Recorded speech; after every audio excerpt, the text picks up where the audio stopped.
अर्जुन के जीतने में एक ही रोड़ा है, एक ही व्यक्ति है जिससे माधव को भी लगता है कि ये शक्तिशाली रहा तो मेरा दोस्त, मेरा भाई युद्ध हार सकता है। भगवान ने उसे कितने प्रेम से टैकल किया है। राजनेताओं को सीखना चाहिए, कृष्ण से कूटनीति सीखनी चाहिए। जब संधि फेल हो गई और युद्ध लेकर माधव लौटे तो विदुर के घर पर सुबह ही सुबह कुछ मेहमान आए, कृष्ण से मिलने आए। हम भी कहीं ठहरते हैं तो नगर के लोग मिलने आ जाते हैं, महत्वपूर्ण लोग मिलने आते हैं कि कुमार विश्वास है तो हम सब कवियों से मिलने लोग आते हैं। तो विदुर के द्वारपाल ने कहा कि अंगराज कर्ण आए हैं। विदुर ने पूछा कि क्या मुझसे मिलना चाहते हैं? उनसे कहिए राज्यसभा में मिले, अब मैं अपने अतिथि के साथ व्यस्त हूं। और अतिथि भी कौन? माखन चोर। द्वारपाल ने कहा जी नहीं, वो आपसे मिलना नहीं चाहते, वो आपके अतिथि से मिलना चाहते हैं। कृष्ण ने कहा उन्हें आदरपूर्वक अंदर लेकर आओ। कर्ण आए, कर्ण ने प्रणाम किया। युद्ध में दुर्योधन की पराजय हुई हो चाहे कुछ भी हुई हो, महाभारत के जिन चरित्रों में से एक चरित्र पर मैं अंदर तक फिदा हूं उनमें से एक कर्ण भी है। क्या योद्धा है, क्या अद्भुत। कृष्ण मुस्कुराए। कर्ण के चेहरे पर दुख और पश्चाताप का भाव था। कर्ण ने हाथ जोड़कर कहा माधव, मैं कल राज्यसभा में आपके साथ हुई बदतमीजी के लिए अपने मित्र दुर्योधन की ओर से आपसे क्षमा मांगने आया हूं। भगवान ने कहा ईश्वर तुम जैसा मित्र सबको दे जो इतने बड़े अपराध के बाद भी क्षमा मांगने के लिए आ जाता है। सब मित्र सबको मिले। कर्ण ने कहा कि अगर आप मुझे थोड़ा सा भी माधव प्रेम करते हैं तो मेरे मित्र को क्षमा कर दीजिए। उसने गलती की, उसे दूत के साथ ये व्यवहार नहीं करना चाहिए था और आप जैसे दूत के साथ तो सोचना भी नहीं चाहिए था। भगवान ने कहा मैं उसे माफ कर दूंगा, लेकिन एक शर्त है कर्ण। अंगराज ने कहा कि इसी क्षण मैं आपको अंग प्रदेश का राज्य दे देता हूं। मेरा शरीर ले लीजिए पर मेरे मित्र को माफ कर दीजिए। कृष्ण ने कहा शरीर देने की इतनी उतावली में मत आओ अंगराज, समय तय हो चुका है, सबको देना पड़ेगा, तुमको भी देना पड़ेगा। पक्का तय हो, कर सकते हो तो इतना करो, अब मैं वापस पांडवों के पास जा रहा हूं, हस्तिनापुर की सीमा तक मुझे छोड़ के आओ। उसने कहा इससे बड़ा सौभाग्य का होगा कि मैं आपको छोड़ने चलूं। आइए मेरे रथ में बैठिए। कृष्ण ने कहा कि ठीक है, मैं तुम्हारे रथ में बैठ जाता हूं। आपकी कार में कोई बहुत बड़ा आदमी बैठने लगे तो कभी भी ड्राइवर से गाड़ी मत चलवाना। ड्राइवर से कहना तू नीचे उतर, सवार बहुत बड़ा है, अब ड्राइव मैं करूंगा, गाड़ी खुद चलाना सदा। कर्ण ने अपने चालक से कहा कि नीचे उतर, इस रथ पर त्रैलोक्य का स्वामी बैठने वाला है, ड्राइव मैं करूंगा। और कर्ण तो ड्राइवर का ही लड़का है, सूत पुत्र है, उसको तो आता ही है रथ चलाना, रथ चालक का बेटा है। कर्ण रथ चलाने लगा। भगवान पीछे से उतरकर कर्ण के पास आकर बैठ गए और थोड़ी देर बाद उसका रथ छोड़कर उसे अपने रथ पर बिठा लिया। वहां भी वही रथ चलाने लगा। अब भगवान ने उससे बातचीत शुरू की। देखिए कितने बड़े कूटनीतिज्ञ हैं ये कन्हैया, दिखते भोले हैं लेकिन परम चालू। इनको पता था कि एक ये आदमी है जो फजीता करेगा, इसका मनोबल तोड़ो। पहली बार कर्ण को यह पता चला जो भेद उन्होंने बताया। हरि बड़े प्रेम से कर धर कर ले चढ़े उसे अपने रथ पर। रथ चला परस्पर बात चली, शमदम की टेढ़ी घात चली। शीतल हो हरि ने कहा हाय, अब शेष नहीं कोई उपाय। कर्ण अब कुछ बचा नहीं, हो विवश हमें धनु धरना है। अब तो हमें यह धनुष उठाना पड़ेगा, क्षत्रिय समूह को मरना है। मैंने कितना कुछ कहा नहीं, विषबाण कहां तक सहा नहीं, पर दुर्योधन मतवाला है, कुछ नहीं समझने वाला है। चाहिए उसे बस रण केवल, सारी धरती की मरण केवल। ये जो अहंकार है कि मैं कुछ नहीं दूंगा, क्या बोला दुर्योधन 5 गांव माने पे? सूच्यग्रम नैव दास्यामि बुना युद्धे न केशवः। हे केशव, तुम 5 गांव मांगते हो, मैं सुई की नोक के बराबर भी जमीन नहीं दूंगा। हे वीर तुम ही बोलो अकाम। बिना पार्शल हुए बोलना। कर्ण से पूछ रहे हैं, क्या वस्तु बड़ी थी 5 ग्राम?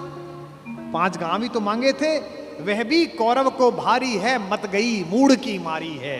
दुर्योधन को बोधूं कैसे, इस रण को अवरोधूं कैसे? सोचो क्या दृश्य विकट होगा रण में जब काल प्रकट होगा।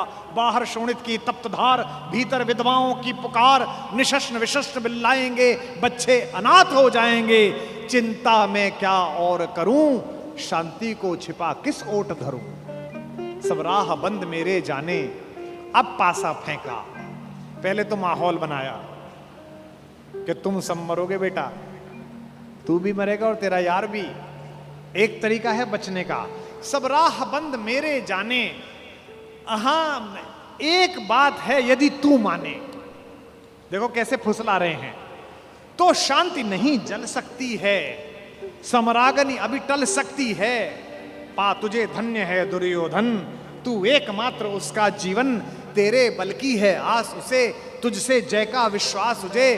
तू संग न उसका छोड़ेगा, वह क्यों रण से मुंह मोड़ेगा। जब तक तू उसके साथ है वो लड़ाई नहीं छोड़ सकता। बस ऐसा कर, तू उसे छोड़ दे। क्यों? क्या अघटनीय घटना कराल। एक बात बताऊं तुझे कर्ण, एक बड़ी कराल घटना इस खानदान में हो गई है, तुझे पता नहीं है। तू प्रता कुक्षिका, प्रथा मतलब कुंती, तू कुंती कोख का प्रथम लाल, तू कुंती का पहला बेटा है। ये पहली बार कर्ण को स्वयं भगवान श्री कृष्ण ने बताया है, सबसे पहली बार। अच्छा ये बात पहले भी बता सकते थे कभी, कर्ण तो रोज मिलता था। जब 14 साल का वनवास था तब बता देते, नहीं। अगर तुरुप का इक्का आ जाए तो शुरू में मत फेंको, बचा के रखो, फाइनल टेबल पे काम आएगा।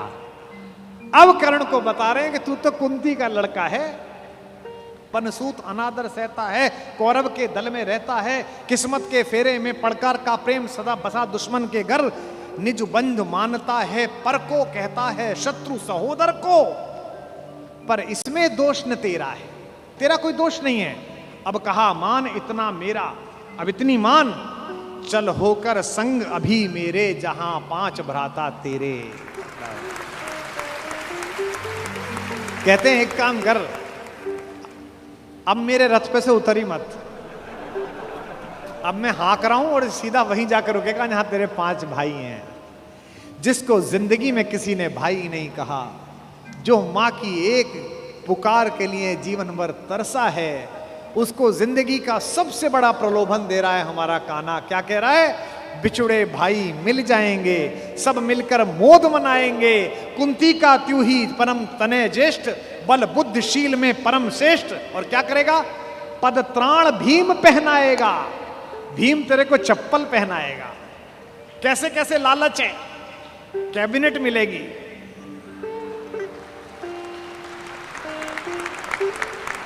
और उसमें भी कोई छोटा मोटा मिनिस्टर नहीं, सीधा ही प्राइम मिनिस्टर। पद त्राण भीम पहनाएगा, हैं? धर्मादिप युधिष्ठिर चमर डुलाएगा। तेरे दरबार के बाहर कौन खड़े होंगे? पहरे पर पार्थ प्रवर होंगे। जो तेरा दुश्मन है, तेरा छोटा भाई अर्जुन, ये तो तेरा एनएसजी कमांडो बनेगा। पहरे पर पार्थ प्रहर होंगे, सहदेव नकुल अनुचर होंगे। सब लोग तुझे पहचानेंगे, असली स्वरूप को जानेंगे। खोई मणि को जब पाएगी, आखिरी दाव जो मारा है, खोई मणि को जब पाएगी, कुंती फूली न समाएगी। क्या लालच है, क्या लालच है। आहा हा हा। कुरुराज स्वयं झुक जाएगा, संसार बड़े सुख में होगा। कोई न कहीं दुख में होगा। सब गीत खुशी के गाएंगे, तेरा सौभाग्य मनाएंगे। और आखिरी में ऐसी बात कहता है, और कौन दुनिया को जो देता है वो भीख मांग रहा है। मेरे कन्हैया को पृथ्वी की आग टालने के लिए भीख मांगनी पड़ी। कुरुराज समर्पण करता हूं, पूरा राज्य कुरुराज समर्पण करता हूं, साम्राज्य समर्पण करता हूं, यश मुकुट मान सिंहासन ले, बस एक भीख मुझको दे दे। कौरव का तज रण शोक सखे, भूखा भावी हर शोक सखे। ये तो कन्हैया हैं जो इतनी स्ट्रेटेजी अपनाते हैं। किस लिए? देखो, ये बड़ा गहरा गणित है, इसको समझो। इस दाव को चलने में कृष्ण का कोई नुकसान नहीं है। अगर कर्ण इधर आ जाता तो महाभारत समाप्त हो जाती। और एक ऐसा योद्धा जो सुबह दोपहर शाम इसी बात की कसम खाता था कि अर्जुन को मारना है, इन पांडवों को मारना है, इसके कलेजे में ये बात डाल दो कि ये तेरे भाई हैं, तो जब युद्ध लड़ेगा तो थोड़ा तो हाथ कांपेगा, थोड़ा तो दिल के अंदर कुछ दुख दुख पैदा होगी। शत्रु की मानसिकता को कमजोर करना, शत्रु की मानसिकता पर प्रहार करना, ये काम है। लेकिन कृष्ण की इस कथा में थोड़ा स्मरण कर्ण का भी कर लो कि उस जैसा कोई आदमी भी पैदा नहीं हुआ जो इतनी सारी चीजों को ठुकरा दे और खुल के कह दे, ए ऋणी कर्ण का रोम रोम, जानते सत्य यह सूर्य सोम, तन मन दुर्योधन का है, यह जीवन दुर्योधन का है।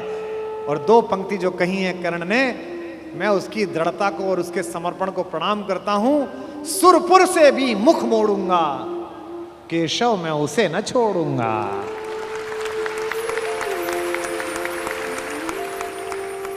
ये जो चरित्र है कृष्ण का योजना बनाने का, पहले कुंती को भेजा, जाओ बता के आओ कि तुम उसकी मां हो। मां ने कहा कि तू वापस आ जा, तो उसने एक वरदान दिया मां को। मां ने कहा, अभिलाष लिए तो बहुत बड़ी आई थी, पर आस नहीं अपने बल्कि लाई थी।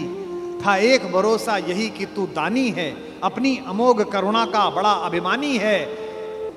उसने भी कहा, मां मैं तुझे वचन देता हूं कि तेरे 5 बेटे जीवित रहेंगे।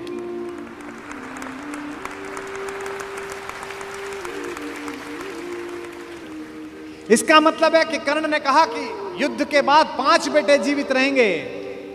अर्जुन के अलावा किसी पर हथियार नहीं उठाऊंगा।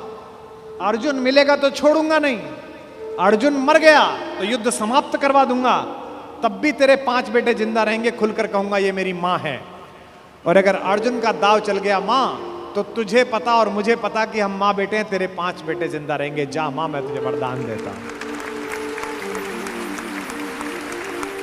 तू दान दान रही किंतु क्यों माता, पुत्र ही रहेगा सदा जगत में दाता। मैं ही देता रहूंगा। दुनिया तो उससे सदा सभी कुछ लेगी, पर क्या माता भी उसे कभी कुछ देगी। मैं एक कर्ण अतएव मांग लेता हूं, बदले में तुझको 4 कर्ण देता हूं। छोड़ूंगा मैं तो कभी नहीं अर्जुन को, तोड़ूंगा कैसे स्वयं पुरातन प्रण को, पर अन्य पांडवों पर मैं कृपा करूंगा, पाकर भी उनका जीवन नहीं हरूंगा। और जिन्होंने महाभारत पढ़ी है उन्हें पता है कि जब कर्ण सेनापति बना, उस दिन उसने 4 पांडवों को 5 बार पकड़ के छोड़ दिया। भीम तो उसके रथ के आगे आके नृत्य करने लगा, गुस्से में रोता हुआ कि मुझे अपमानित करके छोड़ता है, मैं क्षत्रिय हूं, मेरा वध कर मुझे मार दे। और गालियां बकने लगा, तू सूत का पुत्र है, तुझे क्या पता कैसे लड़ा जाता है। भीम के रथ को तोड़ दिया अपने तीरों से कर्ण ने। उसी कर्ण को इन्होंने, जो पीछे खड़े मुस्कुरा रहे हैं, बिना शस्त्र के मरवा दिया। उसके हाथ में कोई धनुष नहीं और मरवा दिया। अर्जुन से कहा, मार, अभी मार। आपको लग सकता है कि ऐसा क्यों हो गया। यही कृष्ण है जो कूटनीति को इस प्रकार नियोजित करते हैं कि उसका तर्क भी साथ साथ देते हैं। रश्मिरथी में मेरे पिता में मेरे बाबा हमारे खानदान के बड़े दिनकर कहते हैं कि विपद में कर्ण को यों ग्रस्त पाकर, सराशनहीन अस्तव्यस्त पाकर, जगाकर पार्थ को भगवान बोले, खड़ा क्या देखता है मौन भोले। सराशन तान, बस यही अवसर यही है, तान मार इसको, घड़ी फिर और मिलने की नहीं है। विषख कोई बाण, बाण कोई गले के पार कर दे, अभी ही शत्रु का संहार कर दे। क्या कह रहे हैं कृष्ण? सोचो क्या कह रहे हैं। धर्म की धुरी लाने वाले, जिन्होंने पैदा होने से पहले यह कहा था कि भैया जब जब धर्म की हानि होगी तब तब मैं आऊंगा। यदा यदा ही धर्मस्य ग्लानिर्भवति भारत अभ्युत्थानम अधर्मस्य तदात्मानम सृजाम्य। हम धर्म की स्थापना के लिए आए हैं और निहत्ते को कह रहे हैं मार मार मार। ये क्या है? ये अधर्म है कि धर्म है? अब मैं तर्क दे रहा हूं कृष्ण की ओर से, जो कृष्ण ने उस समय तर्क दिए होंगे। कहते हैं श्रवण कर विश्व गुरु की देशना यह, विजय के हेतु आतुर ऐषणा यह, सहम उठा जरा कुछ पार्थ कामन, विनय में ही मगर बोला अकिंचन। नरोचित किंतु क्या यह कर्म होगा, मलिन इससे नहीं क्या धर्म होगा। हंसे केशव वृथा हट ठानता है, अभी तू धर्म को क्या जानता है। कहूं जो पाल उसको धर्म है ये, मैं जो कह रहा हूं वो कर, हनन कर शत्रु का सत्कर्म है ये। क्रिया को छोड़ चिंतन में फंसेगा, उलटकर काल तुझको ही गसेगा। ये जो हमको सिखाते हैं कि हम दूसरे की सीमाओं का अतिक्रमण करके घर में जाके ना मार के आए, इनको पूछो कि जिस समय हिंदुस्तान के चौराहों पर बम फटते थे, इनको पूछो कि जम्मू कश्मीर में जाते हुए हमारे सीआरपीएफ के जवानों के मुंह पर मतदान के समय जाते हुए ये लफंगे चांटे मारते थे। इनको पूछो कि पड़ोसी के भीख मिले हथियारों से हिंदुस्तान की मां बेटियों को आतंकित करने वाले और केसर की क्यारी में बारूद भरने वालों को सीमा के अंदर पार घुस के मारा जाए कि ना मारा जाए। देश का एक एक बच्चा कहेगा कि मारा जाए। नहीं, जब पार्थ को देखा सुधरते, हृदय में धर्म का टुक ध्यान धरते, समय के योग्य धीरज को संजोकर कहा राधे ने गंभीर होकर। अब कर्ण बोला, हर पापी, हर अनाचारी, हर दुष्ट जिसने दुष्टता में साथ दिया है वो ज्ञान देने लगता है। भूल गया अर्जुन के कौन ज्ञान दे रहा है। अर्जुन के अंदर भक्ति, मनुष्यता, भावना सब पैदा हो गई। नरोचित धर्म का कुछ काम तो लो, बहुत खेले जरा विश्राम तो लो। फंसे रथ चक्र को जब तक निकालूं, धनुष धारण करूं, प्रहरण संभालूं। रुको तब तक चलाना बाण फिर तुम, हरण करना कर सको यदि प्राण तुम। नहीं अर्जुन शरण में मांगता हूं, समर्थित धर्म से रण मांगता हूं। कर्ण कहता है कि धर्म से युद्ध करो। कृष्ण मुस्कुराए कि बेटा अब फंसा के, अब मैं तुझे धर्म समझाता हूं, है ना। उपस्थित देख हो न्यायार्थ हरि को, निहारा पार्थ ने हो खिन्न हरि को। अर्जुन का तो सॉफ्टवेयर हैंग हो गया। इसे मारूं कि ये जो कह रहा है धर्म वो पालू। और जब सॉफ्टवेयर हैंग हो जाए तो क्या करना चाहिए? जब तुझसे ना सुलझे तेरे उलझे हुए धंधे, भगवान के इंसाफ पर सब छोड़ दे बंदे। खुद ही तेरी मुश्किल को वो आसान करेगा, जो तू नहीं कर पाया वो भगवान करेगा। उपस्थित देख यो न्यायार्थ हरि को, निहारा पार्थ ने हो खिन्न हरि को। मगर भगवान किंचित भी न डोले। अभी तक तो हंस रहे थे, मुस्कुरा रहे थे, करते मार। जैसे ही कर्ण ने धर्म बोला, भगवान के अंदर से आग निकली। कुपित हो वज्र सी यह बात बोले, प्रलापी ओ उजागर धर्म वाले, बड़ी निष्ठा बड़े सत्कर्म वाले। मरा अन्याय से अभिमन्यु जिस दिन, कहां पर सो रहा था धर्म उस दिन।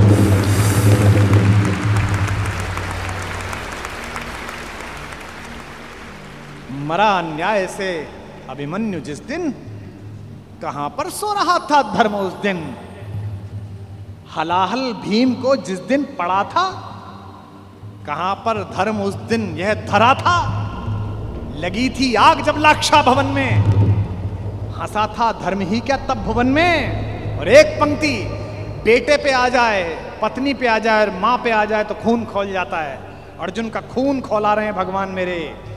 सभा में द्रौपदी की खींच लाके, सुयोधन की उसे दासी बताकर, सुवामा जाति को आदर दिया जो, बहुत सत्कार तुम सबने किया जो। नहीं वह और कुछ सत्कर्म ही था, उजागर शील भूषित धर्म ही था।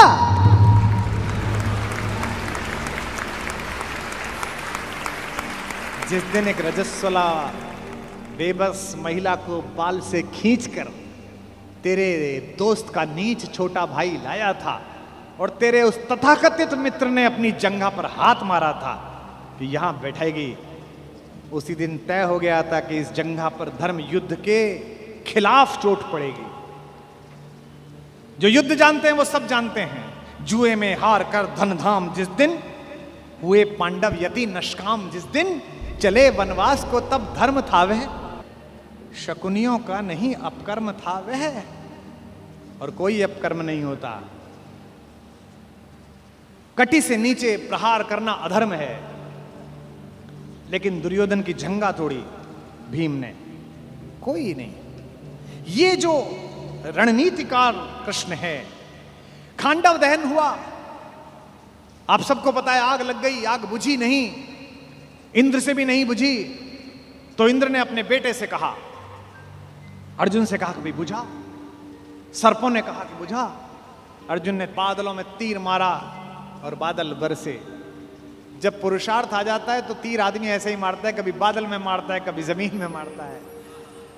पिता में भीष्म जब पड़े हुए थे शरशैया पर, उनके मुंह से निकला पानी। कोई सोने के मटका लाया, कोई चांदी के मटके लाए। उन्हें अर्जुन की तरफ देखा कि पड़पोते पानी। अर्जुन ने तीर मारा पृथ्वी पे। कुरुक्षेत्र चले जाइए, आज भी आपको मिल जाएगी वो नदी जहां जमीन का स्तर तक, वहां तक तीर गया। और साइंस देखिए तीर की, ड्रिलिंग देखिए कि उतनी ही तेजी से गया और धार उतनी ही आई जो पिता में भीष्म के होठों तक आई। आज भी अर्जुन के तीर से निकली हुई इस नदी को हमारे उत्तर भारत में बाण गंगा कहा जाता है। कभी दर्शन करके आइए उसमें।